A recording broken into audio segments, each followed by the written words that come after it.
Hi, ito po ang sublimation machine namin dito sa Transfer 8999. Bali, this week po ay 5 days namin siya nagamit and nakapag-run po kami dito ng 195 pieces na A4. Dito po ang aming printer head area. Maayos naman po. Ganito naman po ang tamang pag-head clean. Ganito naman po ang pag-nozzle test. Ito naman po ang aming test spray. Andito naman po ang stocks namin ng unused na mga inks. And nandito naman po ang stocks namin ng media. Nandito naman po ang aming ink tank system. Maayos naman po.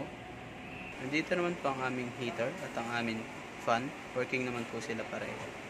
And nandito naman po ang aming waste tank. Ang last disposal po nito ay kanina. Nandito naman po ang aming daily checklist. And dito naman po ang aming daily output. Yun lang po. Thank you.